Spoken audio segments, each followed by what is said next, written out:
जय श्रीराम. मी आराधना सखी वैष्णव किन्नर आखाड्याची महामंडलेश्वर, महाराष्ट्र राज्य. हा प्रकरण असा होता की काही दिवसापूर्वी मला माझी गाठ झाली एका मुलीशी. तर ती मला मुलगी म्हणली, "ताई मला परत हिंदू धर्मामध्ये मला परत वापसी करायची." तर मी तिला म्हटलं, की "तू हिंदूच आहे, तू वापसी का करतीये?"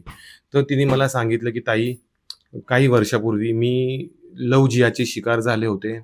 त्याच्यामध्ये मी लग्न केलं. लग्न केल्यानंतरून त्या मुलाच्या मी घरी गेले. मुलाच्या घरी गेल्यानंतरून त्यांनी मला इतके स्वप्न दाखवले, की मी तुझं इतकं सगळं चांगलं करेन, आपण आनंदाने राहू, सुखानं राहू, आपण चांगला संसार करू.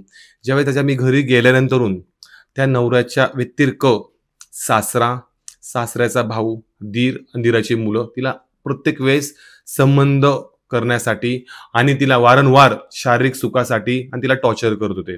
मग ती तिच्या नवऱ्याला सांगितलं, "बाबा तू मला इतकं चांगलं स्वप्न दाखवलं, की तू मला आनंदाने ठेवून, सुखानं ठेवून. पण इथं आल्यावर हे काय आहे, की तुझे मला चुलते, तुझा बाप, भाऊ मला प्रत्येक वेळेस शारीरिक सुखासाठी मला त्रास द्यायला लागल्यात."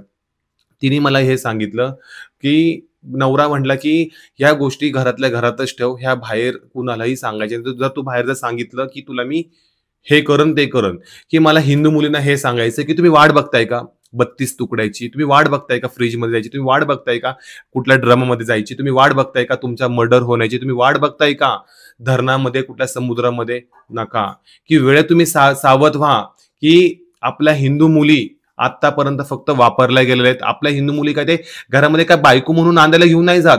तसं आपला हिंदू धर्म जसा पवित्र आहे, की बायको नवरा हे मरजपर्यंत तू माझा मी तुझी, तशी ह्यांच्यामध्ये नाही. हे कॉन्ट्रॅक्ट बेस आहे, की मला आवडलं तर ठेव, नाही तर सोडून टाक. की म्हणून मला हिंदू बहिणींना हे सांगणं आहे, की बाबा आता पुढं तुम्ही कुठलीही मैत्री सुद्धा जिहाद करू नका. मैत्रीच्या जिहादच्या स्वरूपात ते लव्ह जिहाद बनतं. नंतरून आपल्या हिंदू मुलींना टॉर्चर केलं जातं, तिला त्रास दिला जातो, तिला मानसिक त्रास दिला जातो, तिला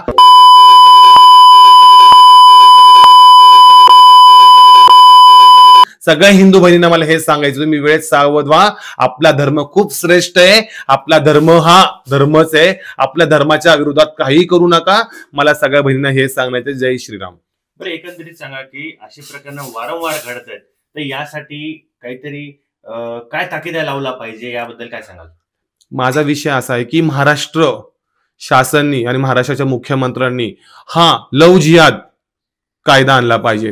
जर हा लव्ह जिहाद जर कायदा आला तर लवला बी कुठेतरी लगाम पडन आणि ह्या जिहादला बी लगाम पडन. आपल्या हिंदू मुली आजपर्यंत भारताच्या हिंदू संस्कृतीच्या विरोधामध्ये हे लव्ह जिहादामध्ये जर घेतलं तर आपल्या एक आतंकवादी झालं, की एक नक्षलवादी झालं, की हिंदू विरोधी तयार करतात ते, की आपल्या हिंदूच्या विरोधामध्ये बोलायला ते लावतात. ते हिंदूंचा विरोध भले की ते कुठलीही विटंबना असन ती करायला लावतात. म्हणून आपल्या मुलींचा फक्त आपला वापर केला जातो.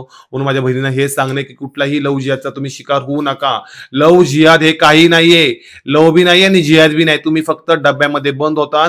तुम्ही फक्त 32 तुकडे, 33 तुकडे, कुठं फाशी घेऊन तुम्हाला वैतागून तुम्ही स्वतः मरून जाता. बरं, एकंदरीत आता या ज्या महिला असतात, समजा ज्यांचं लव्ह जिहाद प्रकरण झालंय आणि त्यानंतर त्या महिला तुमच्यासोबत भेटल्याच्या नंतर, बोलल्याच्या नंतर त्यांच्या काय त्रास तुम्हाला सांगतात आणि नंतर त्या महिला तुम्हाला कुठल्या प्रकारे मिळतात, कुठे असतात त्या?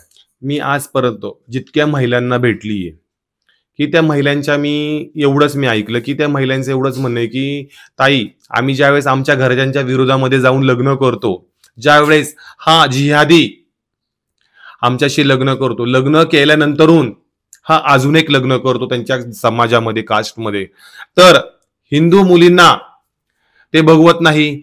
मग हिंदू म्हणजे म्हणजे मी त्याच्याशी भांडणं करन, तो माझ्याशी भांडणं करन. मग तो म्हणतो तू निघून जा. मग ती 4 पोरं 5 पोरं ती घेऊन कुठं जाणार आहे? तिला ऑप्शन फक्त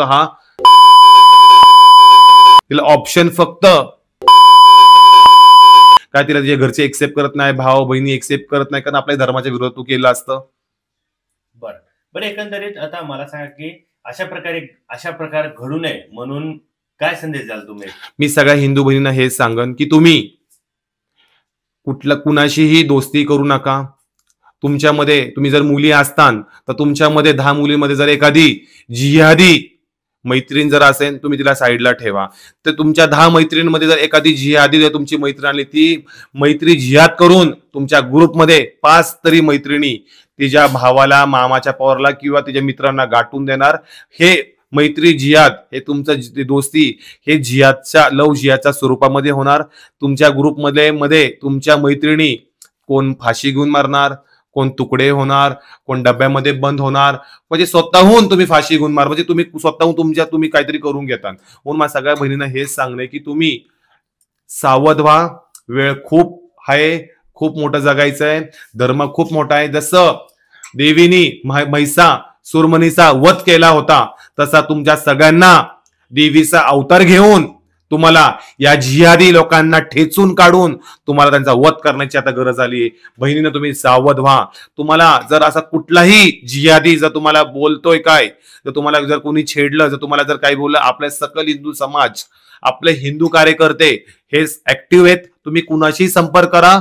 मी एक वैष्णव किन्नर आखाड्याची मी महामंडलेश्वर महाराष्ट्र राज्य, तुम्ही माझ्याही सहकार्यांशी कॉन्टॅक्ट करा. आम्ही 100% तुमच्या सोबत असू. आम्ही तुमचं कुठेही नाव सांगणार नाही, काही करणार नाही. आम्ही तुम्हाला 100% हे जिथे तुम्ही अडकतात ना, आम्ही तुम्हाला काढण्याचा प्रयत्न करू.